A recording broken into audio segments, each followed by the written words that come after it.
अस्सलाम वालेकुम dear students. आज हम विजुअल बेसिक में एसटीआई और एमडीआई का डिफरेंस देखने जा रहे हैं। ये कॉन्सेप्ट इस हवाले से इंपॉर्टेंट है, एमसीक्यूज़ में अक्सर पूछ लिया जाता है, लॉन्ग क्वेश्चन में नहीं आता नॉर्मली बीएससी लेवल पर। नाउ लेट्स सी एसटीआई और एमडीआई में क्या डिफरेंस है। एमडीआई हम कहते हैं मल्टीपल डॉक्यूमेंट इंटरफेस को और एसटीआई कहते हैं सिंगल डॉक्यूमेंट इंटरफेस को।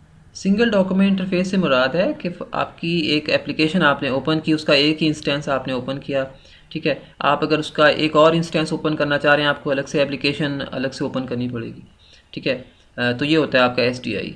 जबकि एमडीआई में आप एक एप्लीकेशन ओपन करते हैं, उसी के अंदर बहुत सारी छोटी छोटी सब एप्लीकेशंस ओपन कर लेते हैं, ठीक है। तो आपको अलग से नए सिरे से दोबारा से एप्लीकेशन ओपन नहीं करनी पड़ती, उसका छोटा सा इंस्टेंस जो है वो ओपन हो जाता है। एमडीआई की एग्जांपल आप ले लें, आप ब्राउज़र यूज़ करते हैं, ठीक है। ब्राउज़र में आप जो नई टैब्स हैं आपकी, ठीक है, नई टैब्स वो उसी एप्लीकेशन के इंस्टेंस में ओपन हो रही होती हैं, तो वो बेसिकली क्या है, एमडीआई। जबकि एसडीआई में आप जो नोट पैड है आपका, एक नोट पैड आपने ओपन किया एप्लीकेशन, आपने अगर उसके इसी का एक और विंडो ओपन करनी है तो आपको एक और नया इंस्टेंस ओपन करना पड़ेगा, तो वो एक एसडीआई एप्लीकेशन है, ठीक है। तो एमडीआई एप्लीकेशन जो है ये बेसिकली आपको एक ही इंस्टेंस में, एक ही एप्लीकेशन में मल्टीपल इंटरफेसेस या मल्टीपल फ्रेम विंडोज़ ओपन करने की आपको इजाज़त देती है। जबकि एसडीआई में आप ऐसा नहीं कर सकते, आपको अलग से करना पड़ेगा, अलग से आपको ओपन करना पड़ेगा उसके इंस्टेंस। अच्छा, इन दोनों में जो फ़र्क है एसडीआई और एमडीआई में, एक और तरह से भी आप वाज़ेह कर सकते हैं टास्क मैनेजर के थ्रू। आप देखें, आपने अगर एमडीआई में कोई एप्लीकेशन ओपन की हुई है, सपोज़ आपका एमएस वर्ड है या आपका ब्राउज़र है, ब्राउज़र में आपने कोई 10 विंडोज़ ओपन की हुई हैं एक ब्राउज़र में, तो वो आपको टास्क मैनेजर में नज़र नहीं आएंगे अलग से 10 विंडोज़, प्रोसेसेस आपको वो एक ही नज़र आएगा, ठीक है। जबकि एसडीआई में अगर आपने 10 ओपन की हुई हैं नोट पैड की फाइल, तो वो आपको अलग अलग नज़र आएंगी, तमाम जो फाइल्स हैं वो एप्लीकेशन अलग अलग नज़र आएंगी। तो एसडीआई में यानी अगर आपने स्विचिंग करवानी है, ठीक है, डिफरेंट अगर आपने स्विचिंग करवानी तो आप टास्क मैनेजर के थ्रू एसडीआई की एप्लीकेशन को स्विच करवा सकते हैं। जबकि एमडीआई में आप पेरेंट विंडो के थ्रू तमाम एप्लीकेशंस जो उसके अंदर ओपन है उनको आप स्विच कर सकते हैं। एमडीआई में एक और बात आपने याद रखनी है कि एमडीआई में एक पेरेंट एप्लीकेशन होती है, ठीक है, जहाँ पर और उस पेरेंट एप्लीकेशन में बहुत सारी चाइल्ड एप्लीकेशंस ओपन हो जाती हैं। जबकि एसडीआई में पेरेंट और चाइल्ड विंडोज़ का कोई कॉन्सेप्ट नहीं है, एसडीआई में एक ही विंडो होती है। इसकी मैं एग्जांपल देखिए, यहाँ से आपको कुछ वाज़े हो जाएगा। ये एसडीआई लेफ़्ट साइड पर है, एक ही फॉर्म है, जबकि इसकी अलग से मेन्यू होती है, अलग से आपको जो है एक मेन्यू बार होती है। जबकि एमडीआई में एक मेन आपको नज़र आ रहा है यहाँ पर, ये आपके पास एक पेरेंट विंडो है, जबकि उसके अंदर 3 चाइल्ड विंडोज़ हैं। तो जैसे ही मैं पेरेंट विंडो को क्लोज़ करूँगा, आपकी तीनों चाइल्ड विंडोज़ क्लोज़ हो जाएंगी। जबकि यहाँ पर एसडीआई में कोई पेरेंट और चाइल्ड का कॉन्सेप्ट नहीं है। यहाँ पर तमाम जो फॉर्म्स होंगे वो इंडिपेंडेंटली ट्रीट होंगे और उनका आपस में कोई पेरेंट चाइल्ड का रिलेशन नहीं होगा। इसको ज़रा प्रैक्टिकली हम इम्प्लीमेंट करते हैं और इसको ज़रा मज़ीद वाज़ेह हो जाएगा। ये विजुअल बेसिक 6 का एनवायरनमेंट है आपके पास, इसमें मैंने ओपन किया और आपके सामने प्रोजेक्ट में देखें ऑलरेडी एक फॉर्म उसने क्रिएट कर दिया। अब यहाँ पर ये फॉर्म 1 है, उसने नाम भी दे दिया, देखिए राइट साइड पे आपको नज़र आ रहा है फॉर्म 1 है। मैं यहीं पर एक और फॉर्म ऐड कर देता हूँ। देखिए मैंने राइट क्लिक किया, यहाँ पर एक और फॉर्म ऐड कर दिया, फॉर्म, और यहाँ पर मैंने, ठीक हो गया। अब देखिए दूसरा फॉर्म भी यहाँ ओपन हो गया। इसी तरह मैं यहाँ पर एक और फॉर्म ऐड कर देता हूँ, ऐड फॉर्म। तो यहाँ पर ऑर्डिनरी फॉर्म है ये। अब ये देखिए यहाँ पे मेरे पास तीन फॉर्म्स ओपन हो गए, फॉर्म 3 है, ये फॉर्म 2 है और ये मेरे पास फॉर्म 1 है। अब देखिए मैं चाहता हूँ कि ये मेरे पास जो एक फॉर्म 1 है, इस फॉर्म 1 पर मैं 2 बटन्स ड्रॉप करता हूँ, ठीक है। इसकी प्रॉपर्टीज़ में जाकर इसकी मैं प्रॉपर्टीज़ में आता हूँ और यहाँ पर इसको मैं कह देता हूँ फॉर्म 2, यानी जैसे ही मैं इस बटन पर क्लिक करूँ फॉर्म 2 ओपन हो जाए। इसी तरह यहाँ पर इसकी प्रॉपर्टीज़ में जाकर भी मैं ये सेट कर सकता हूँ, इसे मैं कर देता हूँ फॉर्म 3, फॉर्म 3। यहाँ मैं फॉर्म 2 को कलर दे देता हूँ ताकि आपको ज़रा क्लियर हो जाए तरह, ठीक है। इसके लिए मैं आता हूँ पैलेट पर और मैं इसको कह देता हूँ सपोज़ ग्रीन कलर दे देता हूँ।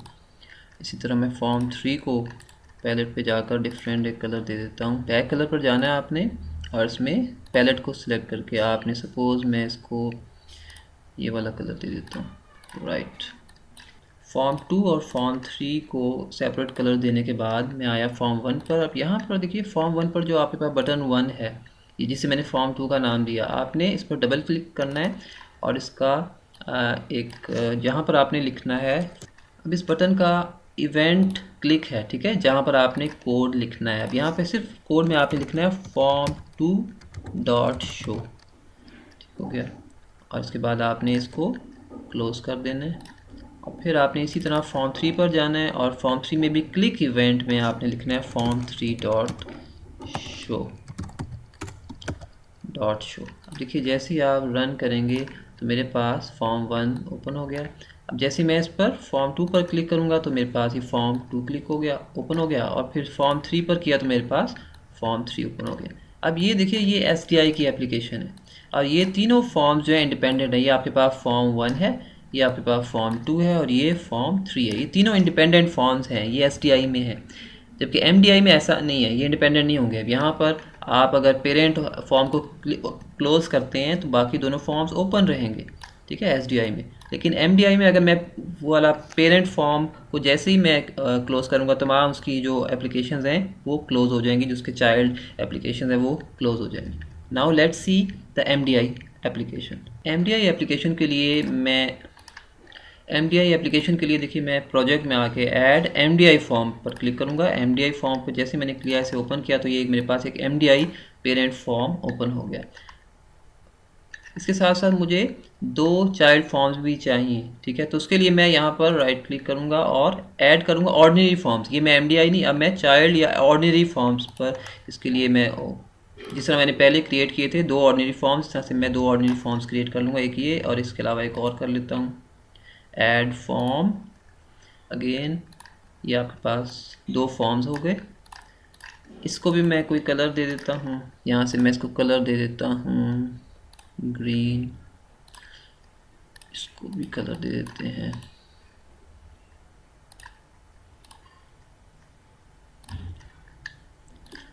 जैसा कि आपको पता है MDI में हमारे पास जो है चाइल्ड फॉर्म्स होते हैं, ठीक है। ये जो मैंने 2 फॉर्म्स बनाए चाइल्ड फॉर्म्स हैं। अब अगर ये चाइल्ड फॉर्म्स हैं तो ऑब्वियसली इनकी प्रॉपर्टीज़ में जाकर मुझे MDI चाइल्ड को ट्रू करना पड़ेगा। तो मैं आऊँगा अगेन इसकी प्रॉपर्टी में और यहाँ पर देखिए आपको कहीं MDI चाइल्ड नज़र आ रहा होगा, तो आपने उसको ट्रू कर देना है। ये देखिए आपको यहाँ पर मिसलेनियस में नज़र आ रहा है, ये MDI ऑलरेडी फॉल्स हुआ है MDI चाइल्ड, आपने इसको ट्रू कर देना है। तो ये बन गया चाइल्ड, पेरेंट का चाइल्ड। इसी तरह आपने दूसरे फॉर्म में भी जाकर इसकी MDI को ट्रू कर देना है, ऑलरेडी फॉल्स था, इसको अब आपने ट्रू कर दिया, क्लोज कर दिया इसको। अब आपने एक और आखिरी काम करना है, MDI में आकर आपने उसी तरह से इसके फॉर्म पर डबल क्लिक करना है और यहाँ पर आपने सिर्फ शो करवाना है उन दोनों फॉर्म्स को, ठीक है। कौन कौन से फॉर्म थे? वो फॉर्म 1 था, फॉर्म 1 डॉट शो। और अब आप इसको, अब देखिए ये मैं कहाँ पर लिख रहा हूँ, आपने MDI के लोड पर, ये कौन सा इवेंट है? लोड का इवेंट है। ये लोड का इवेंट यानी जैसे ये MDI फॉर्म आपका लोड होगा तो वैसे ही फ़ौरन से आपके जो है ना ये आपके शो कर देगा, ये आपके दोनों जो चाइल्ड फॉर्म्स हैं उनको शो कर देगा। मैंने इसे क्लोज कर दिया। इसी तरह बल्कि यहीं पर मुझे दोबारा से एक फॉर्म 2 को भी शो करवा देना है, फॉर्म 2 डॉट शो। अब मैं इसे क्लोज कर देता हूँ और इसे रन करता हूँ। अब हम इसे रन करते हैं, लेट्स सी, ये हमारे पास फॉर्म 2 है, ये हमारे फॉर्म 3 है। तो ज़रा हम इसे रन करते हैं MDI एप्लीकेशन को। देखिए मैंने जैसे इसे रन किया मेरे पास ये एक पेरेंट एप्लीकेशन ओपन हो गई और इसमें देख सकते हैं आप फॉर्म 1 भी है और इसमें फॉर्म 2 भी है, ठीक है। मैं इसको ज़रा इस तरह से मिनिमाइज़ करता हूँ तो इसमें आप देख सकते हैं इसी के अंदर ही है, यानी वो बाहर नहीं है। ये जो आपके पास सब इसके जो हैं चाइल्ड एप्लीकेशंस हैं ये पेरेंट विंडो से बाहर नहीं है, तो ये डिपेंड कर रही हैं आपकी पेरेंट पर। तो जैसे मैं पेरेंट को क्लोज़ करूँगा ये चाइल्ड वाली भी ऑटोमेटिकली देखिए क्लोज़ हो जाएंगी, ठीक है। तो ये थी आपकी MDI एप्लीकेशन। अच्छा यहाँ पे आपने एक चीज़ ज़रा देखनी है, मैंने यहाँ पर MDI फॉर्म में ये जो शो लिखा है, ठीक है, ये शो क्या है? मेथड है, आपके फॉर्म का मेथड। आपने ज़रा देखना है कि फॉर्म के क्या क्या इवेंट्स हैं, क्या क्या मेथड्स हैं। तो अब ये देखिए ये जो है ना फॉर्म का ये जो यहाँ पर होता है राइट साइड पर, ये आपके इवेंट्स हैं, ठीक है। जबकि ये जो है ना, ये जो मैं डॉट करके यूज़ कर रहा हूँ, ये आपके जो हैं इस फॉर्म ऑब्जेक्ट के मेथड्स हैं, तो इनको कॉल करने का ज़रा फ़र्क है तरीका। तो ये बेसिकली एक फंक्शन होता है मेथड, और इसको हम कॉल कर लेते हैं, या प्री डिफाइंड फंक्शंस होते हैं। तो ये था डिफरेंस आपका एमडीआई और एसडीआई में। जब भी आपने कोई एडवांस एप्लीकेशन बनानी होती है, अक्सर एमडीआई में आप बना रहे होते हैं, तो वहाँ पर इसकी एक एप्लीकेशन है। जबकि फ़िलहाल आपकी हद तक जस्ट ये एमसीक्यूज़ की हद तक आपको पता होना चाहिए कि एमडीआई और एसडीआई में क्या डिफरेंस है। अक्सर इससे रिलेटेड एक क्वेश्चन आ जाता है। आज के लिए जस्ट इतना ही। Thank you for today. अस्सलाम वालेकुम।